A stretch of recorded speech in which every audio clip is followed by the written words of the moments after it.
Ya saudara, banyak orang ikut-ikutan ke gereja. Tapi tidak mengenal siapa Tuhannya. Tidak mengenal apa tujuan Tuhan atas hidupnya. Tidak mengenal apa rencana Tuhan atas hidupnya. Tidak mengenal apa kehendak Tuhan atas hidupmu. Amin. Yuk kita bertobat. Bertobat saudara, karena kita gak pernah tahu loh. Ya, kita ini mau apa hidup, mau gimana hidup. Firman Tuhan dan Roh Kudus itu akan menuntun engkau masuk ke dalam segala kebenaran. Saya bicara serius hari ini supaya tidak ada penyesalan ketika mati satu saat nanti.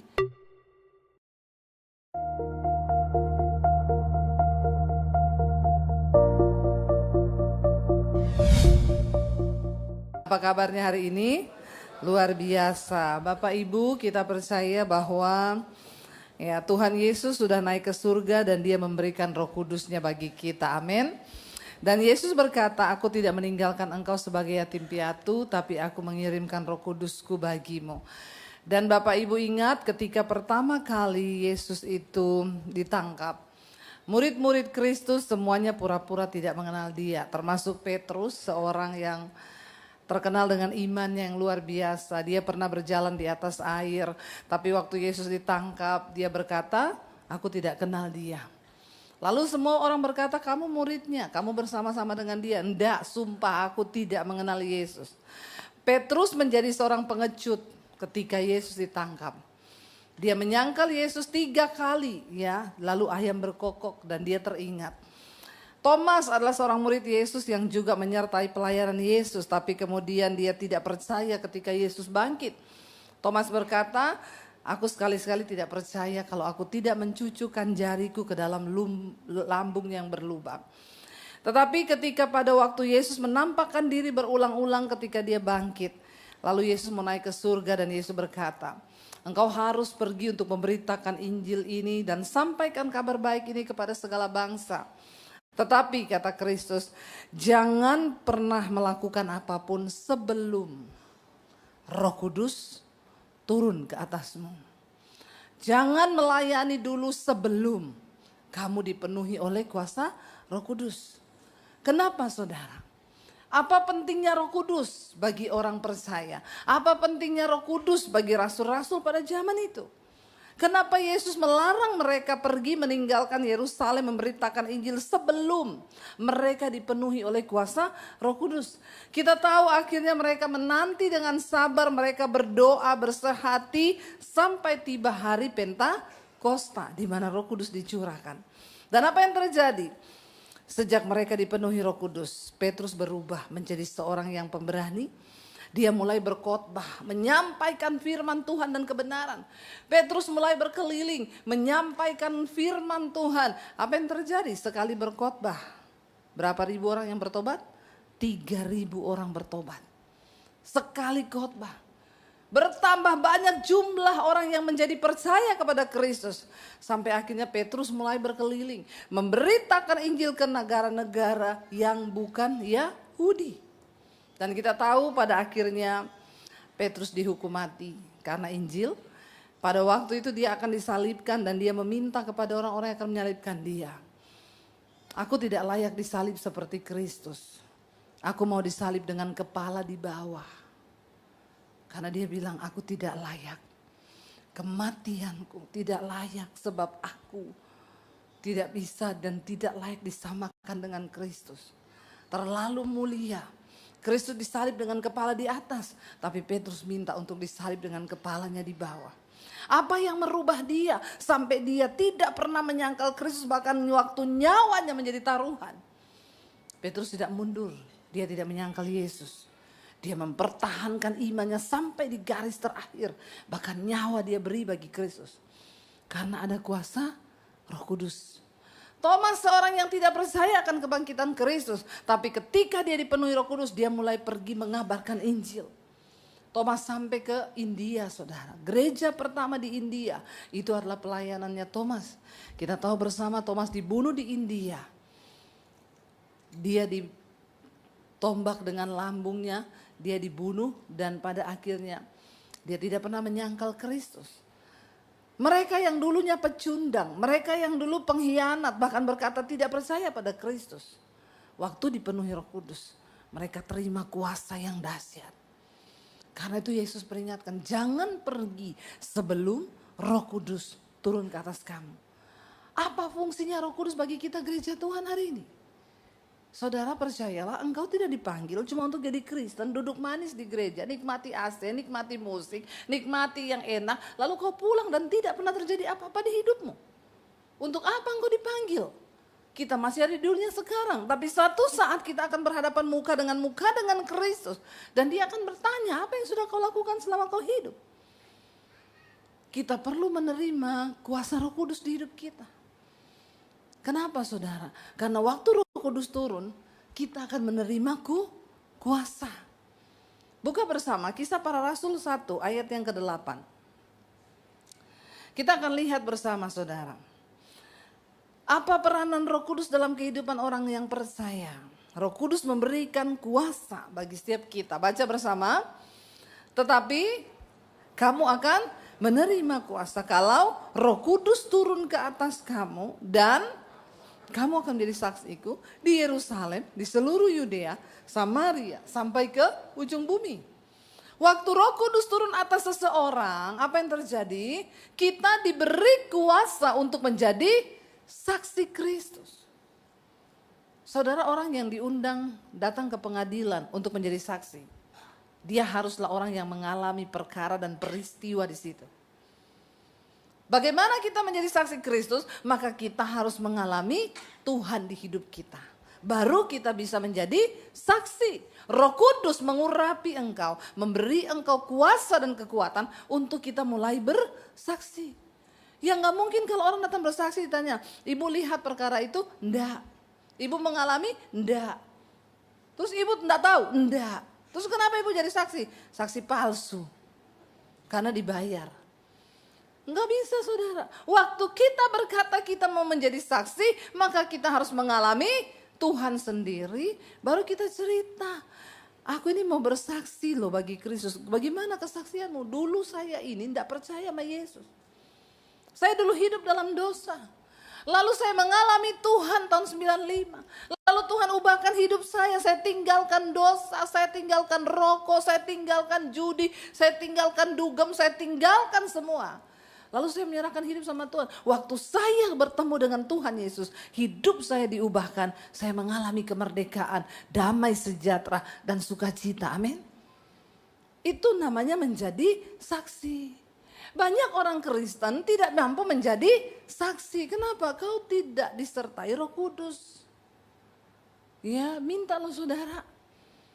Ini pesan Tuhan kepada murid-murid. Engkau harus tunggu. Kalau Roh Kudus turun ke atasmu, engkau akan menerima kuasa.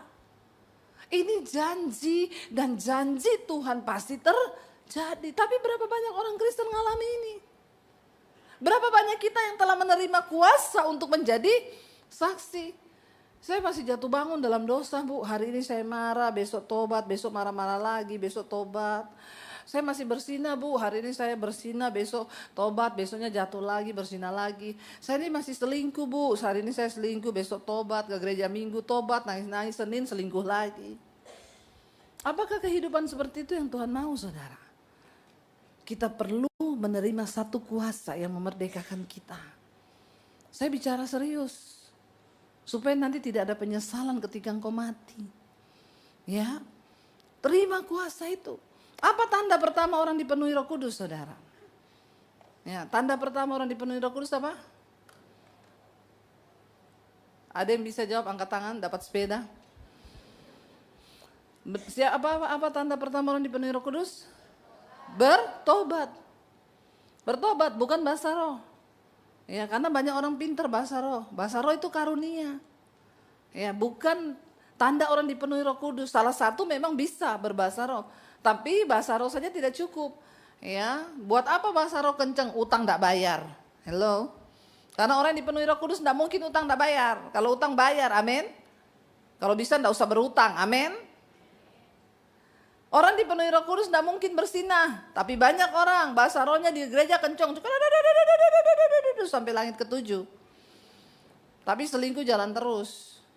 Ya, bersinah jalan terus. Bohong jalan terus. Marah-marah, emosi jalan terus. Di rumah istri didamprat. Ya, kata-katanya kasar. Bagaimana kita bisa menjadi kesaksian dan menerima kuasa? Kita harus menerima kuasa supaya bisa menjadi saksi Kristus. Kenapa kita harus menerima Roh Kudus? Yang kedua saudara, karena Roh Kudus itu penasehat dan penghibur. Buka Yohanes 14 ayat 26. Yohanes 14 ayat 26 firman Tuhan berkata di sana. Baca 1, 2, 3. Tetapi penghibur yaitu siapa? Roh Kudus. Yang akan diutus oleh Bapa dalam namaku. Dialah yang akan mengajarkan segala sesuatu kepadamu. Dan mengingatkan kamu akan semua yang kukatakan kepadamu. Siapa yang bisa mengajar kita? Ya, jangan hanya berharap pendeta yang ngajar kita. Ada seorang pengajar, penolong, penghibur yang akan dikirim Kristus. Dan hari ini dia sudah ada di dunia ini. Dikatakan tetapi penghibur yaitu Roh Kudus. Yang akan diutus Bapa dalam nama Yesus. Dialah yang akan mengajarkan segala sesuatu kepada kita. Bapak Ibu, kita perlu Roh Kudus dalam pengiringan kita kepada Tuhan. Karena banyak hal yang kita tidak mengerti. Ya, waktu kita baca Alkitab, minta Roh Kudus terjemahkan, minta Roh Kudus ajar apa sih maksud dari firman ini. Tapi bagaimana mungkin, ya, membaca saja aku sulit. Banyak yang nggak baca Alkitab di rumah, ya Pak ya. Ya, siapa yang baca Alkitab tiap hari angkat tangan. Ya, Anda layak dapat bintang. Siapa yang gak pernah baca Alkitab? Nggak usah angkat tangan. Nanti dibaptis direndam 5 menit saudara. Ya, baca Alkitab. Alkitab itu penuntun hidup kita loh. Saya serius bicara. Ini bukan waktunya kita main-main dengan iman kita. Jangan saudara pikir cuma sekedar beriman aja. Kalau engkau berkata percaya Yesus, engkau harus ngikuti apa yang Yesus katakan. Dia bilang Roh Kudus akan mengajarkan banyak hal, segala sesuatu kepadamu. Waktu saya bertobat jadi Kristen, zaman itu belum ada YouTube, nggak ada Michael GSJS, nggak ada. Saya mengenal Tuhan, mengenal firman itu bagaimana saudara? Cuma lewat Alkitab. Saya nggak boleh pergi ke gereja, saya baca Alkitab di rumah sembunyi-sembunyi, di toilet saya baca Alkitab. Kalau baca Alkitab saya berdoa, Roh Kudus saya pengen baca ini. Tolong beri aku pemahaman. Supaya aku mengerti. Karena aku percaya engkau pribadi yang akan mengajarkan segala sesuatu kepadaku. Saya baca ayat demi ayat. Roh Kudus mulai menerjemahkan. Hikmat diberi di otak kita. Saya mulai catat. 1 ayat bisa dapat 2 lembar. Saya catat maksud dari firman itu. Saya baca Alkitab setiap hari, hidup saya mulai berubah, karakter saya mulai berubah oleh kuasa firman Tuhan. Saya suka bingung kalau lihat orang Kristen gak berubah-berubah. Dia bilang lagi, karena Yesus tidak berubah, aku pun tidak berubah, pret kau. Yesus tidak berubah, tapi kita harus berubah. Berubah saudara, berubah. Ya. Roh Kudus akan memberitahu kepadamu segala hal. Dia akan mengajar, bahkan mengingatkan engkau akan firman Tuhan. Ya, kita baca Alkitab, Roh Kudus ingatkan. Ayat yang berikutnya, Roh Kudus itu akan memimpin kita ke dalam seluruh kebenaran sehingga kita bisa mengenal Tuhan dengan benar. Yohanes 16 ayat 13, baca. Yohanes 16 ayat 13, tetapi apabila Ia datang, yaitu siapa? Roh kebenaran. Ia akan memimpin kamu ke dalam seluruh kebenaran. Sebab ia tidak akan berkata-kata dari dirinya sendiri, tetapi segala sesuatu yang didengarnya, itulah yang akan dikatakannya dan ia akan memberitakan kepadamu hal-hal yang akan datang. Wow enggak saudara? Roh Kudus itu wow, itu adalah Roh Kristus sendiri yang diberi bagi kita untuk menuntun. Yesus secara kasat mata sudah tidak terlihat. Tapi rohnya diberi, Roh Kudus bagi kita sebagai penolong. Dia dikatakan roh kebenaran yang akan memimpin kita ini masuk menuju kepada seluruh kebenaran. Karena dia akan berkata-kata, dari Bapa, apa yang didengar. Jujur orang Kristen ini banyak yang kurang mengenal Tuhan. Tapi kita bilang kita Kristen. Ditanya kau kenal Tuhan? Ya kenal apanya dulu. Lalu orang mulai tanya, kenapa orang Kristen itu Tuhannya mati? Saudara bisa jawab kenapa Tuhanmu mati? Lalu ditanya kenapa? Apa maksud dari kasih karunia itu? Kita bisa menjawab. Alkitab bilang engkau harus siap sedia memberikan pertanggungan jawab terhadap imanmu. Ya ayo saudara bangun imanmu. Sehari kau baca satu ayat aja pasti hidupmu tuh berubah. Pasti engkau mengenal kebenaran karena firman Tuhan adalah kebenaran. Dan Roh Kudus akan memimpin engkau masuk ke dalam seluruh kebenaran sehingga engkau bisa mengenal siapa Tuhan yang kau sembah itu. Karena kalau kita nggak kenal Tuhan kita nggak bisa menyembah Tuhan dengan benar. Karena penyembahan lahir dari sebuah hubungan pengenalan yang benar. Ya, orang Kristen tuh banyak cuma ikut-ikutan aja. Kalau minggu ya harus ke gereja. Tapi kenapa ke gereja ya nggak tahu juga. Ya itu makanya saya cerita saudara saya pernah di bandara lagi turun. Lalu suami saya bilang kamu tunggu dulu di sini aja saya ambil bagasi ya tunggu aja. Saya duduk tuh, ada satu mbak-mbak duduk pakai hijab di sebelah saya. Cuma berdua, orang lewat. Bu Debbie ya, shalom ibu, iya bu, boleh foto enggak? Boleh. Saya tuh ngefans sama ibu, boleh. Mbak fotoin ya, mbaknya dikasih kamera. Oh iya difotoin. Baru duduk ada lewat lagi. Bu Debbie ya, iya boleh foto, boleh. Oh iya mbak foto ya, fotoin. Ketiga orang lewat, Bu Debbie ya, aduh bu saya fans, boleh foto, boleh. 5 orang lewat minta foto. Terus mbaknya bilang, bu saya boleh foto enggak? Kenapa saudara tertawa mendengar ini? Ya, saya juga pun kaget. Mbak, kenapa mbak minta foto sama saya? Emang mbak tahu saya? Ya enggak sih, tapi dari tadi orang lewat minta foto sama ibu. Lah saya takut saya kelewatan. Nanti ternyata ibu orang terkenal, saya enggak foto kan rugi orang saya sudah sama-sama ibu. Ya udah foto yuk. Habis itu nanti saya kasih tahu siapa saya. Foto, Mbak nanti Mbak buka di YouTube. Cari, saya tuh YouTuber Mbak. Ya buka aja nih Debbie Basir TV. Oh iya ini isinya apa? Pokoknya pulang Mbak harus denger itu ya. Supaya Mbak jangan foto tok ya, tahu ya. Oh iya siap Bu. Makasih loh ibu. Dalam hati saya, yes. Jangan jadi Kristen kayak mbak itu. Cuma ikut. Kenapa mbak minta foto? Ya enggak tahu, saya enggak kenal ibu. Tapi karena saya lihat orang-orang minta foto ya saya foto aja. Ya saudara banyak orang ikut-ikutan ke gereja. Tapi tidak mengenal siapa Tuhannya. Tidak mengenal apa tujuan Tuhan atas hidupnya. Tidak mengenal apa rencana Tuhan atas hidupnya. Tidak mengenal apa kehendak Tuhan atas hidupmu. Amin. Yuk kita bertobat. Bertobat saudara, karena kita nggak pernah tahu loh, ya kita ini mau apa hidup, mau gimana hidup. Firman Tuhan dan Roh Kudus itu akan menuntun engkau masuk ke dalam segala kebenaran. Saya bicara serius hari ini supaya tidak ada penyesalan ketika mati satu saat nanti. Kita nggak tahu, ya kapan kita mati, tapi ayo kita melakukan apa yang menjadi kehendak Tuhan. Lalu kenapa saudara kita harus dipenuhi Roh Kudus dan kuasa Roh Kudus harus ada dalam kita? Ayat ketiga, firman Tuhan berkata, Yohanes 16 ayat 8.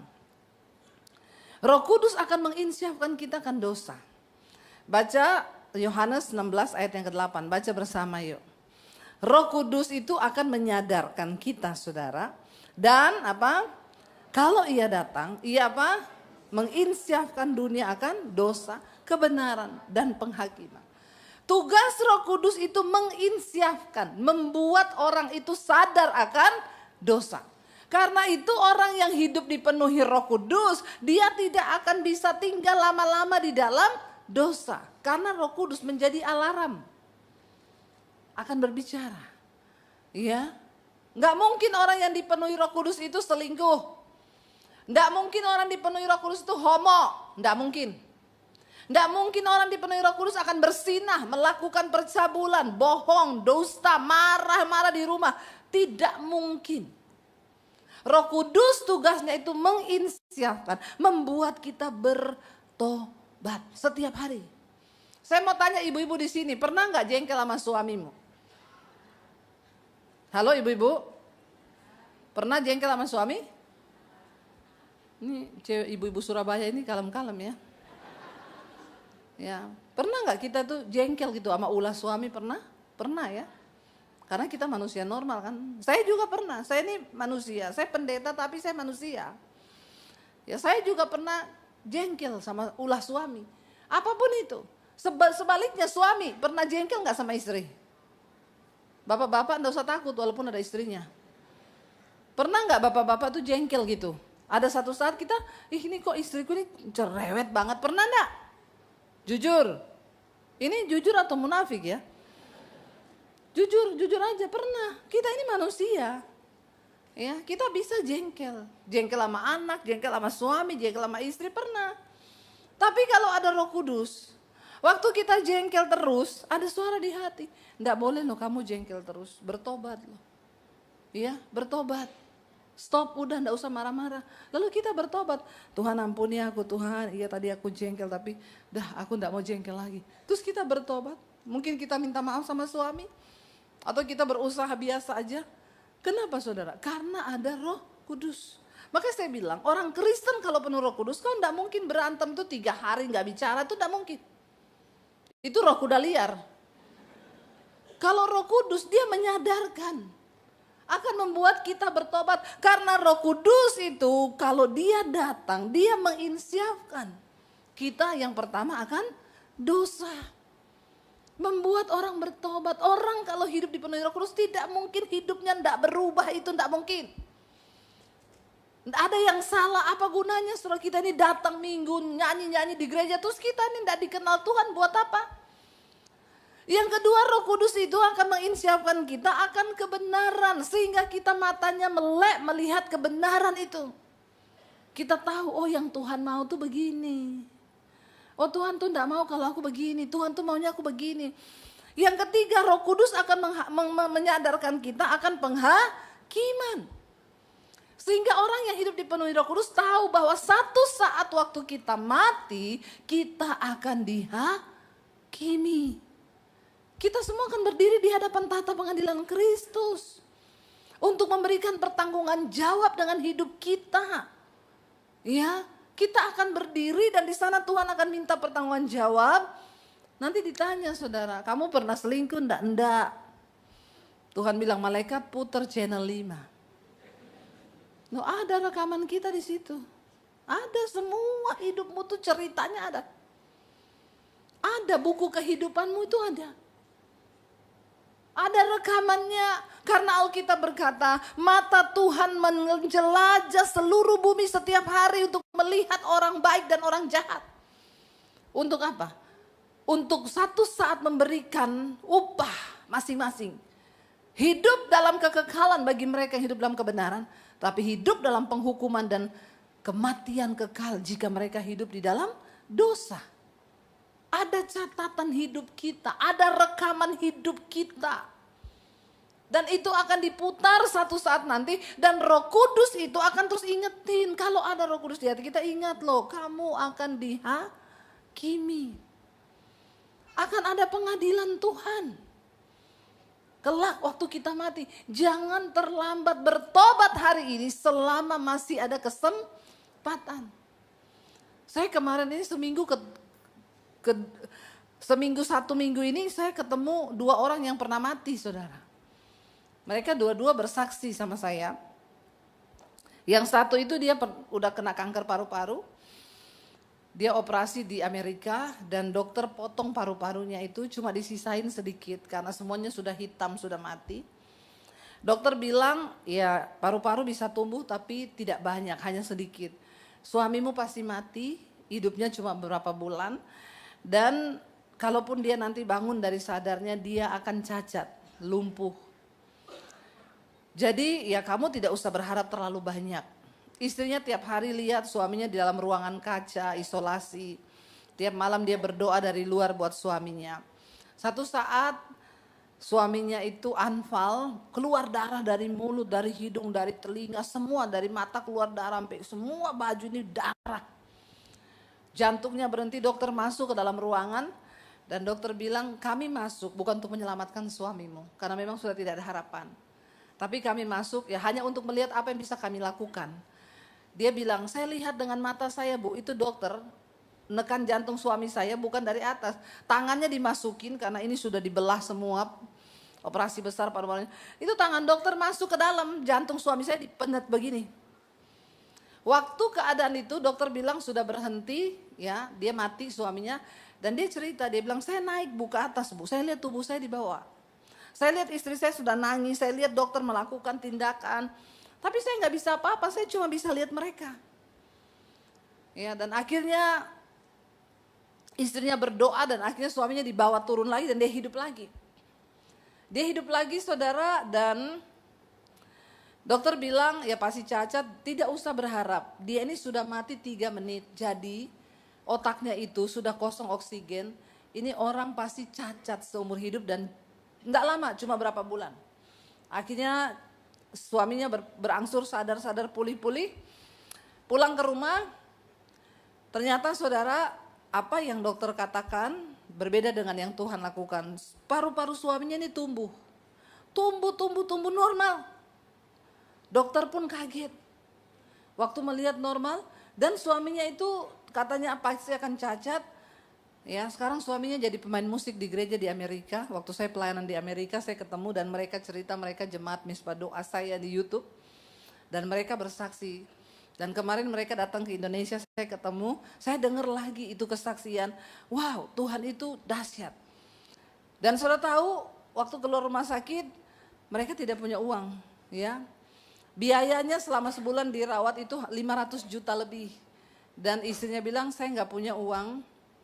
500 juta apa 500 miliar? 5 miliar, bukan 500 miliar. 5 miliar saudara. Dia tidak punya uang untuk bayar itu 1 bulan karena itu operasi besar. Dan rumah sakitnya bilang, kamu berdoa dan cari yayasan. Di Amerika ini ada yayasan yang bisa bantu orang-orang yang nggak bisa bayar rumah sakit. Tapi jangan berharap terlalu banyak. Biasanya satu yayasan cuma bisa bantu 500 juta, ini 5 miliar. Jadi kayaknya kamu harus cari 10 yayasan. Tiba-tiba dia dipanggil dari rumah sakit, dibilang, kamu bersyukur banget, kamu orang yang beruntung. Kenapa?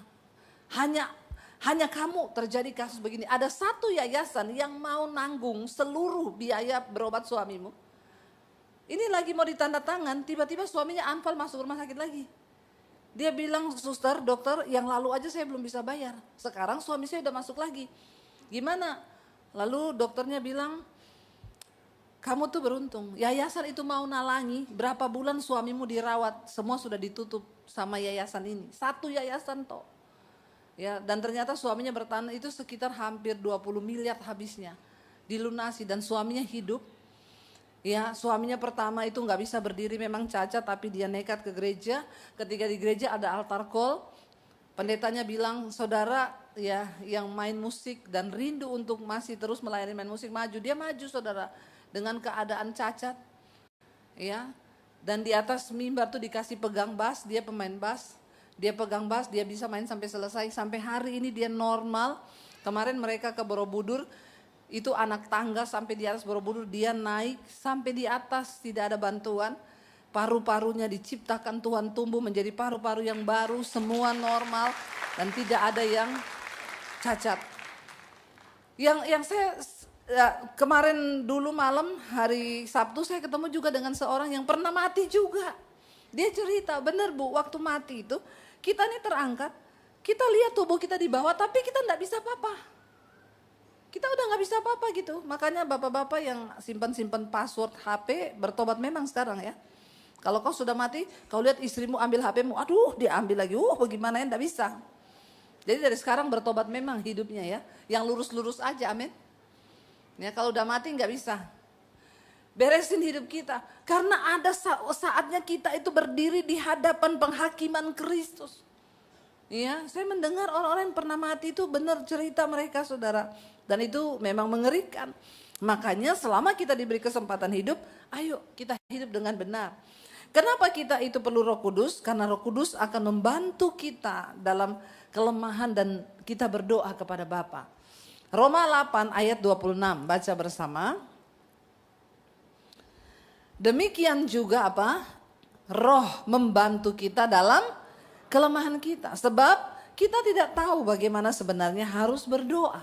Tetapi Roh sendiri berdoa untuk kita kepada Allah dengan keluhan-keluhan yang tidak terucapkan. Ayat 27, dan apa?